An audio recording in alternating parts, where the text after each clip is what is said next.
ব্যক্তি থেকে পরিবার, সমাজ থেকে রাষ্ট্র, দেশ থেকে বিশ্ব, সবকিছু চালিকায় রাজনীতি। তাই রাজনীতির 10 দিক নিয়ে রাজকাহন নিবেদন করছে জিপিএইচ ইস্পাত। সাথে আছি আমি তানিয়া হারুন। 1971 সালে বিতর্কিত ভূমিকার জন্য জামায়াতে ইসলামের ক্ষমা চাওয়ার দাবি বেশ পুরনো। গত বছরের আগস্টে শেখ হাসিনার পতনের পর এই দাবি আরো জোরে সোরে আলোচিত হতে থাকে বিভিন্ন মহল থেকে। এমনকি দীর্ঘদিনের জোটসঙ্গী বিএনপি নেতারাও জামায়াতকে 71 ইস্যুতে ক্ষমা চাওয়ার আহ্বান জানিয়েছে কয়েকবার। আসলে নির্বাচনকে সামনে রেখে দলটির ভেতরেও ছিল এই আলোচনা। যদিও এর আগে গত 27 মে জামায়াত নেতা এটিএম আজহারুল ইসলামের খালাসের পর সংগঠনের প্রতিটি কর্মী, সহকর্মী ও দলের দ্বারা যে যেখানে ক্ষতিগ্রস্ত কিংবা কষ্ট পেয়েছেন তার জন্য বিনা শর্তে মাপ চেয়েছিলেন দলটির আমির ডাক্তার শফিকুর রহমান। কিন্তু সেদিন সুনির্দিষ্ট করে মুক্তিযুদ্ধ নিয়ে তিনি কোনো কথা না বললেও এই ঘটনার 5 মাসের মাথায় গতকাল বুধবার যুক্তরাষ্ট্র সফরে গিয়ে জামায়াত আমির আবারও নিঃশর্ত ক্ষমা প্রার্থনা করেছেন। তবে এবার কেবল 71-এর ভূমিকার জন্য নয়, 47-এর ভারত ভাগ থেকে শুরু করে এখন পর্যন্ত কোনো ভুল করে থাকলে তার জন্য তিনি সব ব্যক্তি ও সংগঠনের পক্ষে নিঃশর্তে ক্ষমা চান। এ নিয়ে 3 বার ক্ষমা চাওয়া হলে জানিয়ে তিনি বলেছেন, 71-এ এদেশের মানুষের স্বাধীনতার প্রত্যাশাকে তখনকার জামায়াত নেতৃত্বের সম্মান করা উচিত ছিল। এদিকে জামায়াত আমিরের এই ক্ষমা চাওয়া নিয়ে রাজনৈতিক মহলে নতুন বিতর্ক ও সমালোচনা শুরু হয়েছে। কেউ বলছেন আগামী নির্বাচনে ভোটারদের আকৃষ্ট করতে জামায়াতের এটি একটি কৌশলগত অবস্থান। আবার কেউ বলছেন দলটির আমির এই ক্ষমা প্রার্থনার মাধ্যমে তাদের অতীতের ভুলের জন্য অনুশোচনা প্রকাশ করে রাজনৈতিক সদিচ্ছা দেখিয়েছেন। আসলে এই ক্ষমা প্রার্থনার তাৎপর্য কি? এসব নিয়ে আলোচনায় আজ রাজকাহন স্টুডিওতে আছেন বিএনপির তথ্য সম্পাদক আজিজুল বারী হেলাল, আছেন খেলাফত মজলিসের মহাসচিব ডক্টর আহমদ আব্দুল কাদের এবং আছেন গণফোরামের নির্বাহী সভাপতি অ্যাডভোকেট সুব্রত চৌধুরী। আপনাদের তিনজনকে আজকের রাজকাহনে স্বাগত জানাচ্ছি। শুরুটা করতে চাই অ্যাডভোকেট সুব্রত চৌধুরী আপনাকে নিয়ে। বাংলাদেশের স্বাধীনতার পর থেকে জামায়াতের ক্ষমা চাওয়ার প্রসঙ্গ এসেছে বারবার। এটা দলের ভেতর থেকে এসেছে, কখনো কখনো দলের বাইরে থেকে এসেছে। এরই ধারাবাহিকতায় যুক্তরাষ্ট্র গিয়ে এবার জামায়াত আমির 47 সাল থেকে শুরু করে 71 এবং 25-এর এখন পর্যন্ত যত ভুল হয়েছে তার জন্য নিঃশর্তে তিনি ক্ষমা চেয়েছেন। আবার কেউ কেউ বলছেন এই ক্ষমা চাওয়াটা তাদের কৌশলগত অবস্থান, কারণ বরাবরই তাদের 71 বিষয়টি কিংবা ক্ষমা চাওয়ার বিষয়টি সবসময় অস্পষ্ট এবং শর্তযুক্তই রাখা হয়েছে। আবার কেউ কেউ সেটাকে অনুশোচনা হিসেবেই দেখছেন। আপনার কি মনে হয় রাজনীতিক হিসেবে এটা অনুশোচনা নাকি কৌশল? ধন্যবাদ আমার সহ আলোচকবৃন্দ। জামাতকে নিয়ে আজকে আপনি যেভাবে আলোচনার অবতারণা করছেন, আমার তো মনে হয় আপনিও খুব গুরুত্ব দিয়ে এটাকে দেশবাসীর সামনে উপস্থাপন করতেছেন। আমি তো এত গুরুত্ব দিয়ে কথা বলার তো কিছু নাই। এই জামাতকে তো আমরা বহু বছর ধরে চিনি, যেখানে জন্ম হয়েছিল সেখান থেকেই চিনি। তারপরে 47-এ তারা তো পাকিস্তানের পক্ষে ছিল না। আপনি শুধু 71 নিয়ে নাড়াচাড়া করে, 47-এও তো তারা পাকিস্তানের বিরোধিতা করেছে। তারপর দীর্ঘ সময় তো আমরা তো দেখেছি। এখন 71-এ এসে যে কাণ্ডটা করছে এটা তো ক্ষমার অযোগ্য। 7.5 কোটি মানুষ যেখানে পাকিস্তানের বিরুদ্ধে লড়াইতে অংশগ্রহণ করবে, একটা রক্তক্ষয়ী লড়াই, 30 লক্ষ লোক শহীদ হলো। এদেরকে সহযোগিতা করেছে জামাত তৎকালীন নেতৃবৃন্দ, এবং তারা ওই সরকারের মন্ত্রীও ছিল। 71 যে মন্ত্রিসভা ছিল, ওই যে জামাত একটা সস্তা স্লোগান দেয় না, এদেশের জনগণ আওয়ামী লীগ দেখেছে, বিএনপি দেখেছে, এখন জামাতকে দেখার বাকি। আমি আর ভাই জামাতকে তো আমরা 71-ই দেখেছি। আপনারা নতুন করে এইসব কথা আমাদের শিখাইন না। এখন আমরা যারা বেঁচে আছি আমরা তো জানি। সুতরাং 71-এ আপনাদেরকে আমরা দেখেছি, নতুন করে আর দেখার কিছু নাই। আপনি ক্ষমা চান যুক্তরাষ্ট্রে গিয়ে কেন? এখানে চান না কেন? বাংলাদেশে এসে সরাসরি জনগণের কাছে ক্ষমা চান। ওখানে বসে আপনি এগুলো তো নির্বাচনী বক্তব্য আর কি, হ্যাঁ, যে ওইটা বললে পরে দেশের মানুষ শান্ত হয়ে যাবে। আর মানুষকে এখন অশান্ত করছেন কেন আপনারা? কতগুলো নন ইস্যুকে ইস্যু করে মাঠ গরম করছেন। জামাতে আমির অত্যন্ত সম্মানী মানুষ, ডাক্তার মানুষ, তাকে আমরা সবাই শ্রদ্ধা করি। বা তার যে চাল চলন কথাবার্তা একটু আকৃষ্ট করে, তা এটা অস্বীকার করার উপায় নেই। এবং যথেষ্ট তারা রাজনৈতিক বিষয়াদি নিয়ে যাচ্ছে, গ্রামে গঞ্জে এলাকায় যাচ্ছে, সেটা করতে থাকুক, করাই উচিত তাদের। কিন্তু তারা যেভাবে কনফিডেন্টলি বলে যে আমরা যা করেছি মানুষ এগুলো ভুলে গেছে, এখন অনেক আবার বলছে যে আমরা তো 3বার ক্ষমা চেয়েছি। আরে ভাই, একবার ভালো করে চান, 3বার আমরা তো বলি না যে 3বার চাইতে হবে।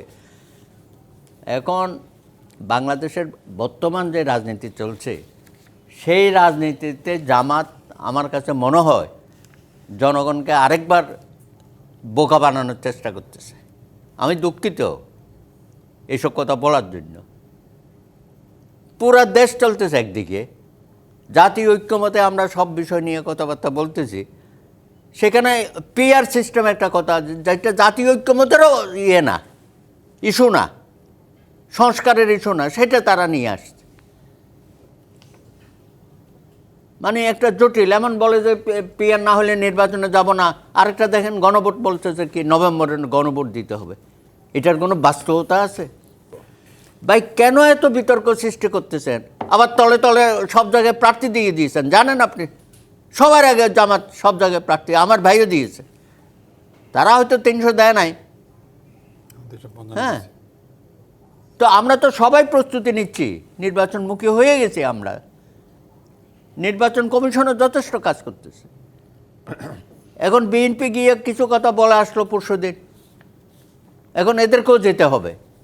এটার মধ্যে একটা পাল্টাপাল্টি, তার মধ্যে আবার ওই যে যেটাকে আমরা কিংস পার্টি বলি, যার কোনো এখনও রেজিস্ট্রেশন হয় নাই, তারা আপনি বানাচ্ছেন 3 নম্বর পার্টি। আপনি চলে গেলেন নিউ ইয়র্কে, সেখানে এই 3 দল থেকে 6 জন নিয়ে নিলেন। আপনি সরকারও দেখি একটা লেজে গোবরে করে ফেলতেছে। তাহলে দেশের অন্যান্য দলগুলো যা আছে তাদের তো আপনি এই মর্যাদাটা দিচ্ছেন না। 3টা দলকে কেন আপনি বেছে নিলেন? সেখানে আমাদের মধ্যে কেন আপনি অনৈক্য সৃষ্টি করতেছেন? তারপরে দেখেন যে বিএনপি আজকে নির্বাচন কমিশনে গেছে, ওনারা জেনুইনলি গেছে যে যারা অতীতে নানানভাবে আওয়ামী সরকারের সাথে সম্পৃক্ত ছিল, প্রিসাইডিং অফিসার থেকে শুরু করে রিটার্নিং অফিসার যারা যারা দায়িত্বে ছিল, এমনকি তারা স্পেসিফিক বলেছে যে ব্যাংকগুলো দখল করেছে জামাতিরা, সেই ব্যাংকের কর্মকর্তাদের যেন প্রিসাইডিং নির্বাচনী কোনো কাজে সম্পৃক্ত করা না হয়। এটা তো বাস্তবতা, এটা তো আমরা জানি। তো সুতরাং জামাত যত কথা বলবে, আমি বলবো তত বিতর্ক সৃষ্টি হবে। তার থেকে ভাই, আপনারা নির্বাচনের কথা বলেন, আপনার জনপ্রিয়তা যাচাই করেন, এবং আপনি যে ইস্যুগুলো সামনে আনছেন এগুলো ভোটে দেন। যদি জনগণ আপনাকে ভোট দিয়ে জয়যুক্ত করে, আপনি করবেন, আপনার নির্বাচনী ইস্তাহারের মধ্যে এগুলো দেন, অন্যরা অন্যদের ইস্যুগুলো দিক। তারপরেও জাতীয় ঐক্যমত কমিশনে আমরা বলেছি, যেগুলো আমাদের মধ্যে বিভক্তি নাই বা দ্বিমত নাই, ডিসেন্টিং নাই, সেগুলো নিয়ে চলেন আমরা একসাথে কাজ করি। ডক্টর আহমদ আব্দুল কাদের, আপনার কাছে একটু আসতে চাই। আপনি তো ছাত্র শিবিরের একসময় কেন্দ্রীয় সভাপতি ছিলেন। এক পর্যায়ে মুক্তিযুদ্ধের ভূমিকা নিয়ে যখন প্রশ্ন ওঠে তখন আপনি বের হয়ে আসেন। এর আগে গত বছরের নভেম্বরে যুক্তরাজ্যে মিট দ্য প্রেস অনুষ্ঠানে ৭১-এর ভূমিকা নিয়ে জামায়াতে ইসলামীর আমির শফিকুর রহমান বলেছিলেন, ৭১-এ জামায়াত কোনো ভুল করলে সেটি যদি সন্দেহাতীতভাবে প্রমাণিত হয় তাহলে তিনি জাতির কাছে ক্ষমা চাইবেন। এবার জামায়াত আমিরের এই ক্ষমা চাওয়ার মধ্য দিয়ে কি ৭১-এ যে জামায়াত ভুল করছিল তা প্রমাণিত বলে বলা যায় কিনা? আপনার কি মনে হয়? ধন্যবাদ আপনাকে এবং আমাদের সমালোচকদেরকে। যেহেতু আপনি আমার একটা পরিচয় বলেছেন, এটা আমার জন্য বিব্রত করে করতে, যে বর্তমান পরিস্থিতি বিব্রত করে একটুখানি। যে বিষয় নিয়ে আমাদের সঙ্গে মতবিরোধ হয়েছিল, ৭১ একটা ইস্যু ছিল আমার, সেই সময় জামাত মানে নেই ব্যাপারটা। এবং এর মধ্যে ধরেন ৮২ থেকে শুরু করে তো অনেক বছর গড়িয়ে গেল, এখন তারা রিয়েলাইজ করছে। আমি মনে করি দেরি হলো, এটা ভালো, এবং তারা ক্ষমা চেয়েছেন। আমি শর্তহীন ক্ষমা আজকে দেখলাম যে নিজের শর্তহীন ক্ষমা চেয়েছেন, এটা আমি অ্যাপ্রিসিয়েট করি। তারা স্পষ্ট করে ক্ষমা চাইলে ভালো হতো। এবং আমার সুব্রত চৌধুরী সাহেব যে কথা বলেছেন আক্রমণাত্মক, এই বলার দরকার নাই। উনি জামাতে কৌশল করছে ঠিক, এটা ভিন্ন কথা, কিন্তু ক্ষমতা চেয়েছে, এটি ইম্পর্টেন্ট। আমি যেটা তখন বলেছিলাম, এটা পর্যালোচনা করে আপনাদের ক্ষমা চাওয়া উচিত বা একটা ব্যবস্থা করা উচিত। ওনারা তখন ডিফেন্ড করতেন, তাকে ডিফেন্স তখন করছেন না, এখন ওনারা ক্ষমা চাচ্ছেন। এটা আমি ভালো লক্ষণ মনে করি। এটাকে আমি কোনো খারাপ অর্থে ব্যবহার করবো না, করতে চাই না, ভোট পাওয়ার জন্য বলবো না। এটা তাদের অনুশোচনা একটা ভিন্ন প্রশ্ন, কিন্তু ক্ষমা চাওয়া একটা রাজনৈতিক বিষয় আছে। যেহেতু ভুলের ক্ষমা চাওয়া, তারা ক্ষমা চেয়েছেন, আমি এটা ধন্যবাদ জানাই। এবং আমি মনে করি তাদেরকে আরও কিছু কাজ করতে হবে। এটা এই মুহূর্তে আমি বলা আমার বস বলতে চাচ্ছি না। আরও কিছু কাজ তাদের আছে হাতে। রাজনীতিতে দাঁড়াতে হলে, প্রথম অবস্থানে আসতে হলে আরও কিছু করণীয় তাদের আছে। কারণ রাজনীতি করার জন্য যে সমস্ত বিষয় দরকার তাদের এগুলো আছে। জনশক্তি আছে, ডিসিপ্লিন কর্মী বাহিনী আছে, অর্থশক্তি তাদের আছে। আরও কিছু জিনিস অ্যাড করলে আমি মনে করি তারা ভালো করবেন। এটা এখনও অভাব আছে, আমি মনে করি কিছু একটা বিষয় আছে। এর মধ্যে 71 ইস্যু বাংলাদেশের জন্য। এখন এই প্রথম জেনারেশনের জন্য এটা বড় ইস্যু না, এই কথা আমি একমত। কিন্তু এটা যারা আমাদের মতো বয়সী যারা, অথবা আমাদের চেয়ে একটু কম বয়সী যারা, এদের কাছে ইস্যু। কিন্তু ইয়াং জেনারেশনের কাছে বড় ইস্যু না। এটা পাঠ্যপুস্তক তারা পড়াশোনা করেছে, এটা তো বড় ইস্যু আমি মনে করি। ইয়াংদের কাছে বড় ইস্যু না, এটা প্রমাণ হয়েছে ছাত্র শিবিরের বিজয়টা। কাজে এটি এর বড় ইস্যু না। কিন্তু তারপরে আমি মনে করি রাজনীতিতে গুণগতভাবে জামাত যদি এগোতে হয় এবং জাতীয় নেতৃত্ব প্রদান করতে হয়, তাহলে তাদেরকে আরও কিছু কাজ করতে হবে, যেটা হয়তো আমি তাদেরকে পার্সোনালি বলার চেষ্টা করেছি, আরও সামনে বলবো। আমি মনে করি এগুলো করতে পারলে তাদের পক্ষে বাংলাদেশ রাজনীতিতে দাঁড়িয়ে যাওয়া সম্ভব, আমি মনে করি, এবং জাতীয় নেতৃত্ব দেওয়া সম্ভব তাদের পক্ষে। আজিজুল বারী হেলাল, একটু আপনার কাছে জানতে চাই, বরাবরই আসলে ৭১-এর মুক্তিযুদ্ধে ভূমিকার জন্য সমালোচনায় পড়তে হয় জামায়াতকে, এবং বারবার এই কথাটা সামনে আসছে। মুক্তিযুদ্ধ জাদুঘরের trustee doctor Sarwar Ali DBC নিউজে যুক্ত হয়ে জামায়াত আমিরের ক্ষমা চাওয়া প্রসঙ্গে উনি বলেছেন ৭১ নিয়ে সরাসরি কেন কথা বলে না দলটি। তার মানে কি জামায়াত আমিরের ক্ষমা চাওয়া বক্তব্য ৭১ নিয়ে স্পষ্ট কোনো বক্তব্যে ৭১ নিয়ে স্পষ্ট কোনো বক্তব্য উঠে আসে না? আর যদি তাই হয়, কেন আসলে এটা হচ্ছে? আমার বক্তব্য এভাবে শুরু হবে যে, প্রথমে হলো যে আজকে আপনি যে টপিকটা তুললেন এটা আমার কাছে খুবই প্রাসঙ্গিক মনে হচ্ছে, আজকে এই টপিকটায় কথা বলা উচিত। সেকেন্ডলি, কাদের ভাই যেটা বললেন যে এটা কোনো ইস্যু না, আমি মনে করি ইটস এ বিগ ইস্যু। এটা আমাদের জাতির জীবনে, জাতির একটা জন্মের ইতিহাসের সাথে জড়িত, অতএব এই ইস্যুটা খুবই গুরুত্বপূর্ণ। এবং এই যে ক্ষমা চাওয়ার নাটক, এই ক্ষমা চাওয়ার নাটক শুরু হয়েছে কিন্তু আজকে নয়, বহু পুরনো। আপনার গোলাম আজম সাহেবও ক্ষমা চেয়েছিলেন কিছু যদি কিন্তু দিয়ে। আজকে যে ক্ষমা চাওয়া হলো নিউ ইয়র্কে বসে, সেটাই কিন্তু নেই, যদি আছে, যদি করে থাকে। তার মানে তারা কি মনে করে না যে ৭১ সালে তারা ভুল করেছে, জাতির সাথে বেইমানি করেছে, জাতির গণহত্যার সাথে জড়িত, নারী পুরুষ, নারীর ইজ্জত হানির সাথে তারা জড়িত? তারা কি মনে করে না? যদি কথাটা দিয়ে তো তারা ৭১কে মনে হচ্ছে তারা করেনি। আপনার এই যে ক্ষমা চাওয়ার, এই মানুষ ক্ষমা করবে কিনা, ক্ষমা চাওয়ার এই বিষয়টা কিন্তু সমগ্র জনতার উপর নির্ভর করে। যে আমরা যারা ৭১-এর সাফারার এবং পরবর্তী প্রজন্ম, কারণ ৭১ তো আমাদের জন্মের সাথে জড়িত, সবাই ক্ষমা করবে কিনা এটা অন্য একটা অধ্যায়। কিন্তু তিনি ক্ষমা চাওয়ার সময় বললেন ৪৭ থেকে এই পর্যন্ত যত অপরাধ করেছি। ৫২ সালে ওনারা কী অপরাধ করেছিল? ভাষা আন্দোলনে তো গোলাম আজম সাহেব একজন ভাষা সৈনিক ছিল, তো ওটার জন্য উনি ক্ষমা চাইবেন নাকি? উনি যে ভাষার পক্ষে যুদ্ধ করলেন, এর জন্য কি ক্ষমা চাইবেন? এই যে কৌশলী কথাবার্তা, এই জন্য তো আপনার মানে আপনি ভ্যানিশিং কালি দিয়েও ওই ক্ষত কিন্তু মুছতে পারবেন না। কারণ আপনাকে নির্দিষ্ট করতে হবে যে ৭১ সালে আপনি অন্যায় করেছেন, জনগণের সাথে প্রতারণা করেছেন, বিশ্বাসঘাতকতা করেছেন, নারীদের ইজ্জত হানির সাথে আপনি জড়িত ছিলেন, আপনি মহা অন্যায় করেছেন। এবং আপনি রাজনীতি, বাংলাদেশের সমগ্র মানুষের যে বাংলাদেশ তৈরির যে স্বপ্ন ছিল, সেই স্বপ্নের সাথে বিশ্বাসঘাতকতা করেছেন। হ্যাঁ, ক্ষমা চাইলে ক্ষমা করতেই পারে, ক্ষমা যে করা যাবে না এমন কিছু না। কিন্তু আপনি যখন কারসাজি করেন, যদি করে থাকি, তার মানে আপনি মিন করছেন না, আপনার মধ্যে অনুতাপই নেই। আগে তো একটা অন্যায় করলে আপনার অনুতাপ হতে হবে যে আমি অন্যায়টা করলাম, এরপরে আপনি ক্ষমা চাইতে পারেন। যে অনুতাপ করলেন যে আসলে আমি এটা অন্যায় করেছি, আগে রিকগনিশন, অ্যাকনলেজমেন্ট যে আমি অন্যায় করেছি। আপনি তো সেটা করছেন যদি করে থাকি, তার মানে আপনি কি করেননি, তার মানে কি আপনি করেননি। আর এই ক্ষমাটা এরকম বিক্ষিপ্ত কেন? একবার নায়েবে আমি তাহের সাহেব বলছে যে আমাদের ক্ষমা করে দেন, একবার আব্বাস আলী খান সাহেব বলেছেন ক্ষমা করে দেন, একবার গোলাম আজম সাহেব করছেন ক্ষমা করে দেন, এবার উনি আমাদের আমির বর্তমান উনি বলছেন ক্ষমা করে দেন। আরে ভাই, ক্ষমা যদি চেতে হয়, আপনি যদি প্রকৃতভাবে মিন করেন যে আমি ক্ষমা চাবো, আমি অন্যায় করেছি, আমি নারীর ধর্ষণের সাথে জড়িত, আমি লুণ্ঠনের সাথে জড়িত, আমি গণহত্যার সাথে জড়িত, তাহলে আপনাদের মজলিসের সাথে মিটিং করেন, আপনাদের জামাত ইসলামের মজলিসের সাথে মিটিং করেন, সেই মিটিংয়ের সিদ্ধান্ত নেন দলীয়ভাবে আমরা ক্ষমা চাচ্ছি, আমরা অন্যায় করেছি, হ্যাঁ, তারপরে আপনি জাতির কাছে দলীয়ভাবে স্টেটমেন্ট দিয়ে ক্ষমা চান। এইভাবে বিক্ষিপ্তভাবে করলে কি মানুষকে আপনি বোকা ভাবেন নাকি? শেখ হাসিনাও তো এই কাজ করেছিল 96 সালে।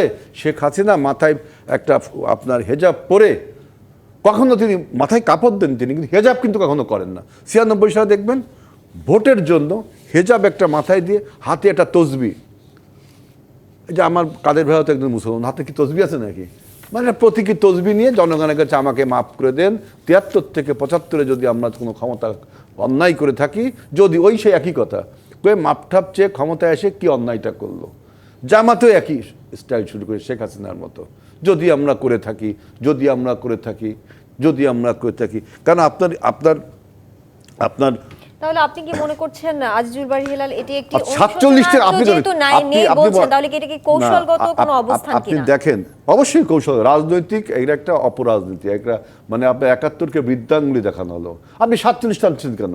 47-এ পাকিস্তান আন্দোলনের সাথে তো আমরা সবাই জড়িত ছিলাম, আপনি ছিলেন না, তার জন্য আমরা ক্ষমা চাইতে বলেনি আপনাকে।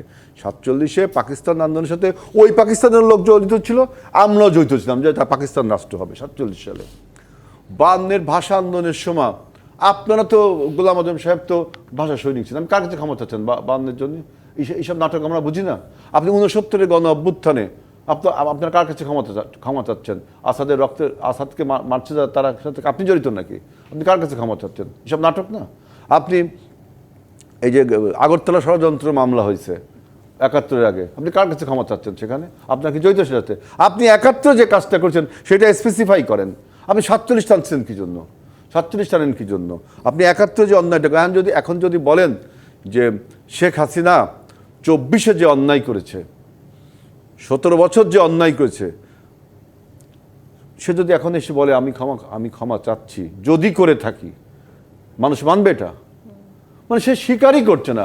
জামাতকে তাকে স্বীকার করতে হবে যে আমি অন্যায় করেছি, জাতির সাথে বিশ্বাসঘাতকতা করেছি। এই বিশ্বাসঘাতকতার মতো যে অন্যায়, যে ভুল, এইটা জনগণ ক্ষমা করবে কি করবে না, উনি মনে হয় বললো, কে যেন বললো দেখলাম, যে জনগণ ভোটের মাধ্যমে, ওই যে উনি বলছেন না যে ছাত্ররা রায় দিয়েছে, এটা কিন্তু উনি ঠিক নন, এটা নিয়ে আলোচনা তোলেননি যে ছাত্ররা কিন্তু রায় দেয়নি। কারণ ইসলামী ছাত্র শিবির নামে কোনো সংগঠন ডাকসুতে জেতেনি, জাকসুতে জেতেনি, চাকসুতে জেতেনি, সেখানেও আপনার ফ্রেববাজি হয়েছে। অতএব ইসলামী ছাত্র শিবির এই প্রসঙ্গটি নিয়ে আসবো, একটি বিরতি নিয়ে ফিরছি, আবারও আসবো আপনার কাছে আজিজুল বারী হেলাল। জিপিএইচ ইস্পাত নিবেদিত রাজকাহন থেকে এই পর্যায়ে নিচ্ছে একটি বিরতির সঙ্গেই থাকুন। আমন্ত্রণ আরও একবার জিপিএইচ ইস্পাত নিবেদিত রাজকাহনে আবারও ফিরতে চাই আজিজুল বারী হেলাল। আপনার কাছে বিরতির আগে যে প্রসঙ্গ নিয়ে আপনি বলছিলেন তার সাথে আমি আরেকটু যুক্ত করতে চাই। গণ অভ্যুত্থানের পর নানা সময় দেখেছি বিএনপি নেতারা জামায়াতকে ক্ষমা চেয়ে নির্বাচনে অংশ নেওয়ার আহ্বান জানিয়েছেন, এবার তো ক্ষমা চাইলেন। প্রশ্ন হলো, জামায়াত আমি যেভাবে ক্ষমা চেয়েছেন, এটা কি দেশের শহীদ পরিবার ও মুক্তিযোদ্ধাদের সন্তুষ্ট করতে যথেষ্ট বলে আপনি মনে করেন কিনা? কারণ আমাদের যে মুক্তিযুদ্ধ জাদুঘরের ট্রাস্টি ডক্টর সারোয়ার আলী এসেছিলেন, উনি বলেছেন 71-এর শহীদ পরিবার ও মুক্তিযোদ্ধারা জামায়াতের স্পষ্ট বক্তব্যের জন্য অপেক্ষায় থাকবে। শুধু শহীদ পরিবার আর মুক্তিযোদ্ধারা না, গোটা দেশের মানুষ ছিল মুক্তিযোদ্ধা তখন। 7 কোটি মানুষই ছিল মুক্তিযোদ্ধা, গুটি কয়েক দেশদ্রোহী ছাড়া। সুতরাং শুধু শহীদ পরিবার আপনার ক্ষমা করে দিলেই হলো? শেখ হাসিনার 1000 লোক, 1500-এর মতো লোক শুধু 24-এর গণ অভ্যুত্থানে মেরেছে। আমার 17 বছরের কথা বলছি না, কারণ এই 24-এর গণ অভ্যুত্থানে কয়েকটা পরিবার যদি বললো যে শেখ হাসিনা সহি হয়ে গেল, রাষ্ট্রের তালিয়ার নীতি আদর্শ বলে কি থাকলো?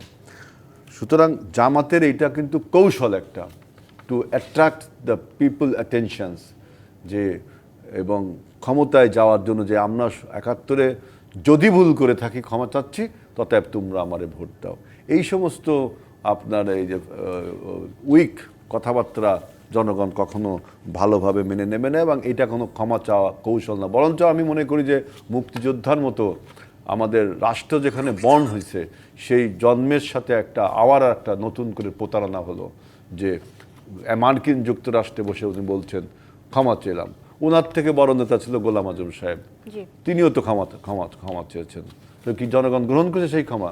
আমি তো বললাম যে আপনি দেশে আপনার পার্টির একটা ফোরাম আছে, সেই ফোরামে আপনাকে সিদ্ধান্ত দিতে হবে যে আপনি আসলে অন্যায় করেছেন, আপনি তার জন্য রিপেন্টেড বা রিমোর্স, তারপরে আপনি ক্ষমা চাইবেন, তাই না? তাহলেও আপনি সেটাকে ধরে নিতে পারেন। আর এখন যেটা করছেন এটা সুপারফিশিয়াল একটা ট্রিকি একটা বক্তব্য, জাস্ট আমি মনে করি এটা ডিসেপটিভ মনোভাব আপনাদের মধ্যে, প্রতারণামূলক মনোভাব, যে মুক্তিযোদ্ধায় ঠিক আছে আমি ভুল করেছি, 47 নিয়ে চলে আসছে। আর আপনি যেটা বলছিলেন যে 47 নিয়ে আসলে বারবার আসছে কেন, আসলে 71-এর বিষয়টি কেন স্পষ্ট মানে ওই যে করা হচ্ছে 71-কে না? দেখেন না, নতুন করে সংবিধান লেখার কেন প্রয়োজন হচ্ছে, কেন আপনার সেকেন্ড রিপাবলিকের কথা বলছে, কেন? আমরা তো এইসবের কোনো কিছু বিরোধী না। আমাদের বক্তব্য হলো যে আপনি জাতির ইতিহাস যে 71-এ এই বাংলাদেশি জাতির যে জন্ম, বাংলাদেশি জাতির জন্ম যে 71, সেই 71-এর আতুর ঘরকে আপনি অস্বীকার করতে চাচ্ছেন, 24 দিয়ে শুরু করতে চাচ্ছেন বাংলাদেশের ইতিহাস। এটা তো মনে করেন বর্তমান প্রজন্ম বা আগামীতে যে প্রজন্ম তারাও তো এটা মানবে না, যে বাংলাদেশের বার্থ হয়েছে, ইমার্জেন্সি হয়েছে 71-এ, 71-কে বারবার আপনি বাইপাস করছেন, বাইপাস করে বলছেন যে 24, তাহলে 90 না কেন?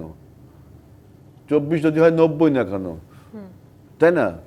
এরকম অনেক অভ্যুত্থান তো বাংলাদেশে হয়েছে। আপনি এইটাকে আমাদের মানে ইন্ডিপেন্ডেন্ট কান্ট্রি হিসাবে বলছেন যে আমাদের জন্ম হয়েছে 71-এর পরিবর্তে 24-এ বললে তো মানুষ এটা ভালোভাবে নেবে না। আর আমি যেটা বলছি যে আপনি বলছেন যে কাদের ভাই বলছে যে ডাকসু নির্বাচন, চাকসু নির্বাচন, বিভিন্ন নির্বাচন, দেখেন আমি তো সে সময় বললাম যে আপনাকে যে ছাত্র শিবির তার নিজের নামে রাজনীতি সংগঠন করার সক্ষমতা বা সৎ সাহস দেখায়নি, এটা পয়েন্ট নাম্বার 1। পয়েন্ট নাম্বার 2, আমাদের এই গত 17 বছরে ছাত্র শিবির এবং জামাত ইসলাম এত মানে গুপ্তভাবে এত কেমোফ্লেজ করে রাজনীতি করেছে যে ছাত্র লীগের ভিতরে, যেহেতু ক্যাম্পাসগুলো ছাত্রলীগ দ্বারা পরিবেষ্টিত ছিল, ছাত্র শিবিরের কর্মীরা ছাত্রলীগ হয়ে গেছে। 5ই আগস্টের পরিবর্তনের পরে দেখলাম যখন ছাত্র শিবির তার বিভিন্ন কমিটি ডিক্লেয়ার করলো ঢাকা বিশ্ববিদ্যালয়ে, তখন দেখলাম যে আসলে এরা তো ছাত্রলীগ করতো। তো এইভাবে তারা ছাত্রলীগ ছাত্র শিবির একসাথে থেকে যাওয়ার ফলে ছাত্রলীগের কিন্তু সবাই ক্যাম্পাস থেকে বের হয়ে যায়নি, গুটি কয়েক যারা সন্ত্রাসী তারা। ওই যে বাদবাকি যে ছাত্রলীগ, তাদেরকে ছাত্র শিবির একটা বুঝ দিয়েছে যে আমরাই তোমাদের এখন রক্ষা কবচ, অর্থাৎ তোমরা আমরা এক, এমন একটা অবস্থা করেছে। তখন দেখেন যে 24-এর গণ অভ্যুত্থানের যে পোস্টার বয় যারা আপনার এই যে বৈষম্য বিরোধী ছাত্র আন্দোলনের যে প্রক্ষিপ্ত অংশ, তা পর্যন্ত আপনার প্রতারিত হয়েছে এবং তারাও তাদের সাথে এই বিষয়টি নিয়ে একটু আসবো। তার আগে একটু ডক্টর আহমদ আব্দুল কাদের, একটু আপনার কাছে যেতে চাই।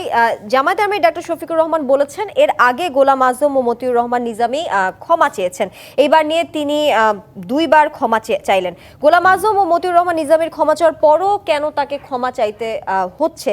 মানে নেটিজেনরা বলছেন জামায়াতের সবসময় এটি কৌশলগত অবস্থান রয়ে গেছে, কারণ তাদের এই ক্ষমা চাওয়ার বিষয়টি সবসময় অস্পষ্ট ছিল এবং শর্তযুক্ত ছিল। তাহলে কি এই কারণেই বারবার ক্ষমা চাইতে হচ্ছে? এখন তো বিনা শর্তে চাইছে নাকি? জি, এখন তো ক্ষমা চাইলো, যেটা বলবো বিনা শর্তে। যদি বলেছে, যেমনটা আজিজুল বারী হেলাল ভাইও এই বলছিলেন। বিষয়টা আমি আগে বলেছি যে আমার পক্ষে বেশি বলা স্কোপ নাই, বেশি পাবলিকলি বলা ঠিক না আমার জন্য। আমরা বারবার তাদের বলেছি যে আপনারা এটাকে পর্যালোচনা করে অন্যায় যেটা ভুল স্বীকার করেন। আমরা বলেছি তখন তারা ভুল স্বীকার করতে রাজি হয় না আমাদের সামনে। এই নিয়ে আমাদের দল আমরা আলাদা হয়ে গেছি, আমরা তখন বেরিয়ে গেছি শিবির থেকে। এখন তারা চেয়েছে, আমি আগে বলেছি এটা ভালো, এটা পজিটিভ।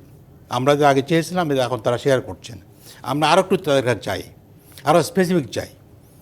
যেমন এটি হলো আমার কথা আর কি, এই নিয়ে আমি আর কথা বলতে চাই না, কারণ এই বিষয়টা আপনারা আপনাদের কথা বলছেন, উনি ওনার কথা বলছে, আমি আমার কথা বললাম। এখন এই জন্য আমি মনে করি যে ক্ষমার ইস্যুটি বাংলাদেশের রাজনীতিতে এটা আওয়ামী লীগের আমলে তো এটা ব্যবহার করা হয়েছে বিএনপির জন্য। আমার দুঃখ হচ্ছে এই কারণে ওনারা যে ভাষা কথা বলছে সেম আওয়ামী ন্যারেটিভ। এটা হেলাল ভাই যেটা বলছেন এখন ওনার নেতারা বলেন আওয়ামী ন্যারেটিভ, এটা একটু বেশি মাত্রা হয়ে যাচ্ছে আমি মনে করি। কারণ তারা তাদেরকে নিয়ে কাজ করেছেন, মন্ত্রী দিয়েছেন, প্লাগ দিয়েছেন, এখন তারাই এত বলতে বলা তার উচিত না আমি মনে করি। তারা সবলি বলতে পারে, এটা ঠিক আছে, কিন্তু একদম যেভাবে আওয়ামী লীগের যেভাবে কথা বলতো এই ভাষায় তারা কথা বলছেন, কিন্তু এটা কিন্তু বানানসই না। কারণ তারা তাদেরকে নিয়ে কাজ করেছেন, একসাথে সংগঠন করে আন্দোলন করেছে, একসাথে রাজনীতি করেছে, একসাথে নির্বাচন করেছে এবং একটি মন্ত্রী পরিষদ গঠন করেছে। কাজে এইটা তাদেরকে বেশি বাড়াবাড়ি হচ্ছে মনে করি। তারা ভেবে দেখবেন যে এতটা বলা উচিত কিনা। আমি মনে করি এই আওয়ামী নেগেটিভ যেটা আছে এটাকে আমাদের বাইপাস করতে হবে। ৭১ যে ইস্যু, বাংলাদেশের জন্ম তাই হয়েছে, তো ৭১ কিন্তু বাংলা পাকিস্তান দেওয়া হয়েছে, মনে রাখতে হবে। ৭১ মানে কিন্তু উন্নতিতে হয় না, পাকিস্তান দেওয়া হয়েছে। পাকিস্তান থাকাকালীন পাকিস্তান ওয়াজ ইন্ডিপেন্ডেন্ট কান্ট্রি, এটা মনে রাখতে হবে। এটা এড়িয়ে যাওয়ার সুযোগ না। কিন্তু আমরা সবাই পাকিস্তানের লোক, আমরা তো ছোটো ছিলাম বলতে পারেন, কিন্তু আমরা পাকিস্তানের সবাই লোক ছিলাম। এখন কেউ চাইতে পারে পলিটিক্যালি পাকিস্তানের পক্ষে থাকতে পারে, কেউ বাংলাদেশের পক্ষে থাকতে পারে পলিটিক্যালি। আমার আপত্তি ওই জায়গায় না। আমার আপত্তি ছিল বাংলাদেশ স্বাধীনতার বিরোধিতা করতে আর সশস্ত্র সংগ্রাম করলো কেন, আমার আপত্তি ছিল এই জায়গাতে। এই পয়েন্টে আমার আপত্তি। এমনি হিন্দুস্তান পাকিস্তান হওয়ার সময় কিন্তু অনেকে হিন্দুস্তানের পক্ষে ছিল, অনেক কিছু এরা পরে বাংলাদেশ রাজনীতি করছে, পাকিস্তান রাজনীতি করেছে, ব্লেম দেওয়া হয় নাই। এবং জমিয়তুল ইসলাম যেটাকে আমরা বলছেন, এটা কিন্তু পাকিস্তানের পক্ষে ছিল না, তারা কিন্তু পরে এসে পাকিস্তান রাজনীতি করেছে। কাজে এটা হতেই পারে, কিন্তু পলিটিক্যালি প্রবলেম না। এটা প্রবলেমটা হচ্ছে মূলত তাদের ইনভলভমেন্ট, কোঅপারেশন, এই কোলাবোরেশন, এটা একটা প্রবলেম তৈরি করেছে। তবে হেলাভাই যে বলছেন, আমি মনে করি এটা সঠিক না কথাটা। আমরা কথা আমি বলি, আপনি যে বলতে পারেন যে ওরা এই কাজ যারা পাকিস্তান আর্মি কিলিং করেছে, ব্রেভ করেছে, এগুলো সহযোগিতা হয়ে গেছে, তাদের কাজ দ্বারা তারা সহযোগিতা পেয়েছে, কিন্তু তারা নিজের ইনভলভ, এটা আমি মানি না, আমি এটা মনে করি না। যাদেরকে ফাঁসি দেওয়া হয়েছে, তাদেরকে যে মামলা দেওয়া হয়েছে, মামলার সঙ্গে এদের কোনো সম্পর্ক আদৌ নাই, কিন্তু এটা করা হয়েছে কেমন এই জন্য। এবং আজহার ভাইকে, আমার ক্লাসমেট, আমি একসাথে ছিলাম, বড় রাখা দরকার, আমরা এই রুমে থাকতাম। তাকে যে সমস্ত অভিযোগ দেওয়া হয়েছে এগুলো এখন বানোয়াট অভিযোগ। তাকে ডেসেন দেওয়া হইলো, জেলখানায় যাওয়ার পরে শুনলাম যে ওনাকে। কালের ভাই, আপনি যদি আপনার কথা দুই রকম হচ্ছে না। একটা হলো যে জামাতে ইসলাম এই মানবতা বিরোধী, আমি এখন মানবতা বিরোধী কথা বললাম, এর সাথে তো জড়িত। তো কাদের ভাই হয়তো জড়িত না, হয়তো বা যারা ফাঁসি তারা জড়িত কিনা আমি জানি না, কিন্তু এই কাজ তো করেছে জামাত ইসলাম, তো করেছে। আমি সেটা বলছি, তারা কোঅপারেট করেছে, ওই তো তারই মানে কোলাবোরেশন, কোলাবোরেটর তো তারা, মানে রাজাকার, আল বদর, আল শাম, তারা কেউ কোলাবোরেশনে জড়িত ছিল। এটা একটু অ্যাডভোকেট সুব্রত এবং রাজনৈতিক দল হিসেবে জড়িত ছিল। এই বক্তব্যে আসবো, তার আগে একটু অ্যাডভোকেট সুব্রত রাজনৈতিক দল হিসেবে জড়িত ছিল। জামায়াতের আমির যেভাবে বিদেশে গিয়ে ক্ষমা প্রার্থনা করেছেন, সেটাকে অনেকে বলছেন এটি ব্যক্তি আমির ক্ষমা চেয়েছেন, দলের হয়ে নয়। এই বিষয়ে না, ওই জন্য তো কথাটা আসছে না। জি, তাদের আপনি কিছু যুক্ত করবেন কিনা বলেন। সুরাতে বসে তো ডিসিশন নিতে হবে, পলিটিক্যাল ডিসিশনটা নিতে হবে না, ওইটা তো নেয় না। এগুলো ব্যক্তি পর্যায়ে তারা কথাবার্তা বলতেছে। আরে আমরা যে ৭১-এ সারান্ডারটা করলো, সেখানে তো এদের কথা উল্লেখ আছে, রাজাকার, আল বদর, আল শাম, অক্সিলিয়ারি ফোর্স, জামাত সহ নাম ধরে ধরে আছে। তো এই মানবতা বিরোধী অপরাধ ট্রাইব্যুনাল তো এখনও আছে, ওখানে বিচার হবে। তো বিচার তো শুধু শেখ হাসিনার বিচার হচ্ছে এটা তো না, ওই ৭১-এ মানবতা বিরোধী অপরাধ এই ট্রাইব্যুনাল তো ওই জন্যই গঠিত হয়েছে, এটা চলমান। এখন হয়তো সাময়িকভাবে আমরা দৃশ্যমান দেখতে পাচ্ছি না। সুতরাং জামাতের বিচার, রাজাকার আলবদরদের বিচার, এটা হবে, বাংলাদেশের মাটিতে হবে, এটা যুগে যুগে হবে। হ্যাঁ, সাময়িকভাবে হয়তো শেখ হাসিনারটাকে নিয়েই আমরা চালু রেখেছি। তো যাই হোক, আমার কথা হচ্ছে ক্ষমার অযোগ্য অপরাধ করেছে, ক্ষমার অযোগ্য। বাংলাদেশের সর্বশ্রেষ্ঠ সন্তানদের বাড়িঘর থেকে ডেকে নিয়ে উঠিয়ে নিয়ে হত্যাকাণ্ড হয়েছে। রায়ের বাজার বৌদ্ধভূমি থেকে শুরু করে মিরপুরের বৌদ্ধভূমি, কোনটা না, প্রত্যেক গ্রামে গ্রামে গণহত্যা হয়েছে, গণকবর আছে প্রত্যেক গ্রামে গ্রামে। প্রত্যেক গ্রামে নাই ভাই, এটা ঠিক না। আমি আরে ভাই, আমার আশেপাশে 10 গ্রামে তো আছে। আমি যে এলাকায় বাস করি, তো বর্ডার এলাকা ছিল। এগুলো অস্বীকার করার তো উপায় নাই। এগুলো তো আমাদের ইতিহাসের সাথে সম্পৃক্ত, মুক্তিযুদ্ধের ইতিহাসের সাথে সম্পৃক্ত। এখন শেখ হাসিনা আওয়ামী লীগ বাড়াবাড়ি করছে বলে তো মুক্তিযুদ্ধের শেষ হয়ে যায় নাই। এবারে তো বাদ দিতে চাইছিল, জানেন, প্রোক্লেমেশন অফ ইন্ডিপেন্ডেন্স বাদ দিতে চাইছিল সংস্কার থেকে। আমরা কন্ডিশন দিলাম যে এটা যদি না থাকে আমরা সই করব না। তখন সকলেই বুঝতে পারছে যে এটা বড় ভুল। প্রোক্লেমেশন অফ ইন্ডিপেন্ডেন্স যদি আমাদের সংস্কারে উঠিয়ে দেওয়া হয়, তাহলে আমাদের আর থাকে কি? তো সেই কারণে প্রোক্লেমেশন অফ ইন্ডিপেন্ডেন্সটা সংস্কারের মধ্যে বহাল রাখা হয়েছে।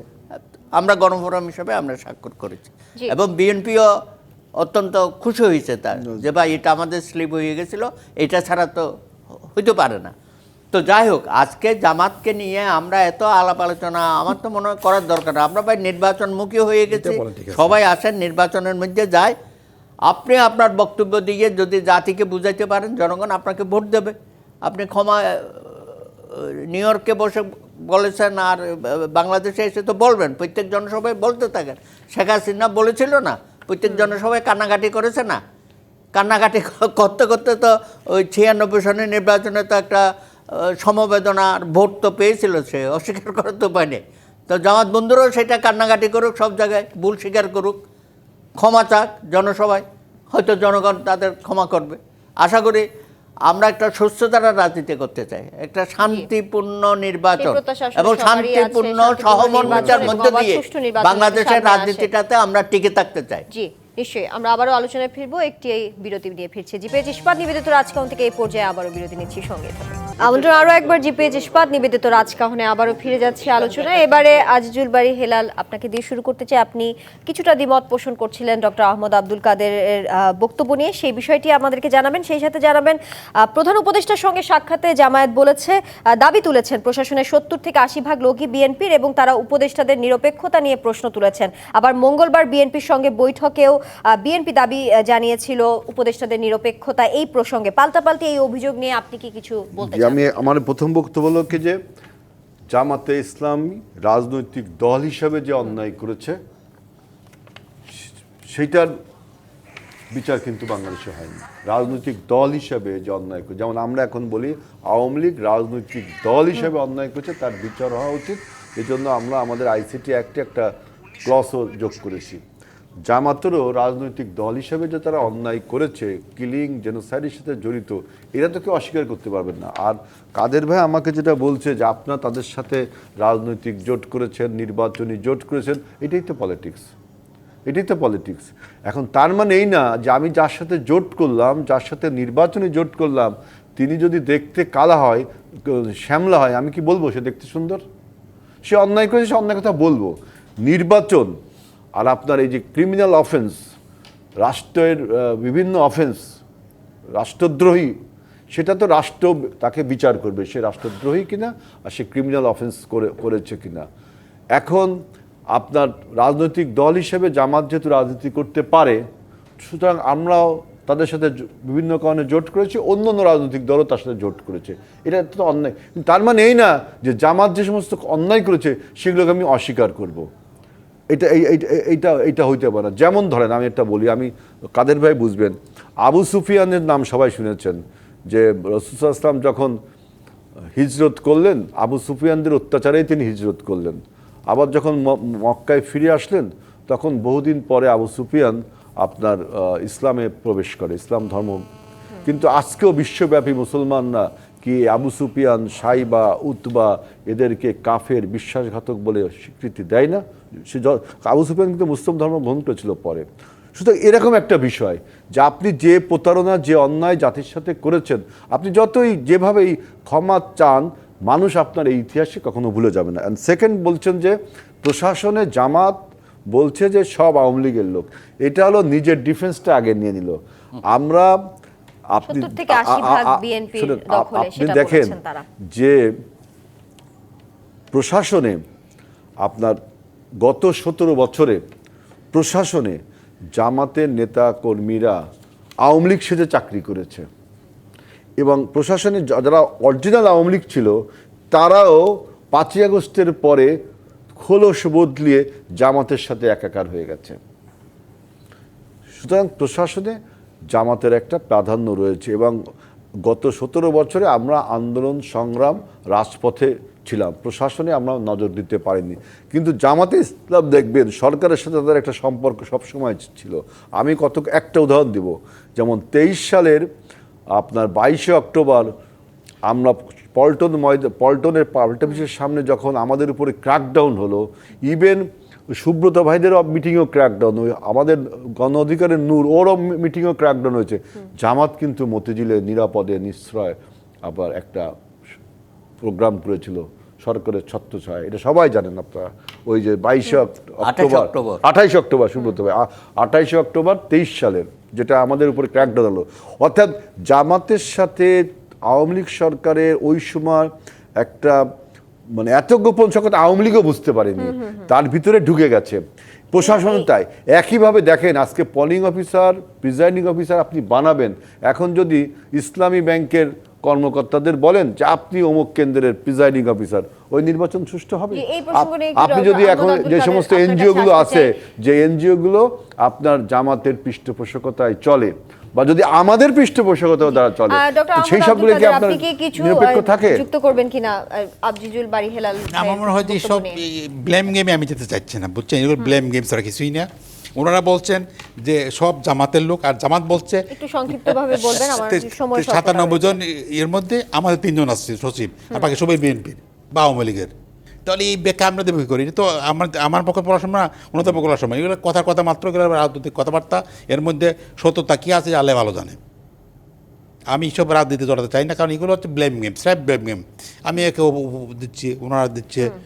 তো এটা স্পষ্ট কথা, বাংলাদেশের এই প্রশাসনের ব্যাপারে যেহেতু আওয়ামী লীগের যারা ছিলেন এরা এখনো আছেন, অনেকে আছেন, এখনো তারা আছেন, তারা যে কি রোলটা প্লে করবে আমি শিওর না এখন পর্যন্ত নির্বাচনে। একটু অ্যাডভোকেট সুব্রত চৌধুরী আপনার আরে কাছে আসতে নায়েবে চাই। আমির জি বলেন। তাহের সাহেব, উনি তো সাক্ষ্য দিয়ে গেছে, 164 বলেছে না যে আমি সব রেকর্ড করেছি, আমার কাছে সব আছে, আমি পাবলিককে জানিয়ে দেব। যে জামাত কি কাজটা ভালো করেছে?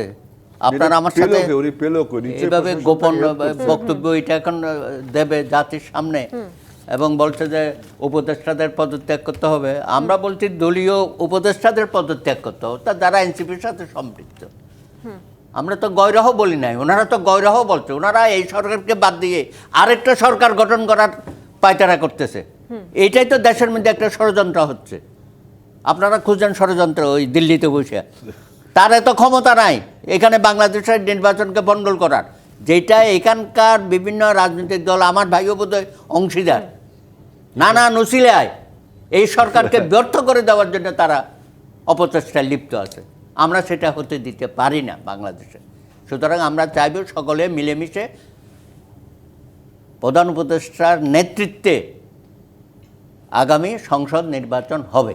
নিশ্চয়ই সেই প্রত্যাশা আমাদেরও আছে। অ্যাডভোকেট সুব্রত চৌধুরী, ডক্টর আহমদ আব্দুল কাদের এবং আজিজুল বাড়ি হেলাল, আপনাদের তিনজনকে ধন্যবাদ আজকে রাজকাহন এসে সময় দেওয়ার জন্য। আজকের মতো বিদায় নিচ্ছি জিপিএইচ ইস্পাত নিবেদিত রাজকাহন থেকে। ফিরবো আগামী রবিবার রাত 10টায় নতুন রাজকাহন নিয়ে। ডিবিসির সঙ্গেই থাকুন।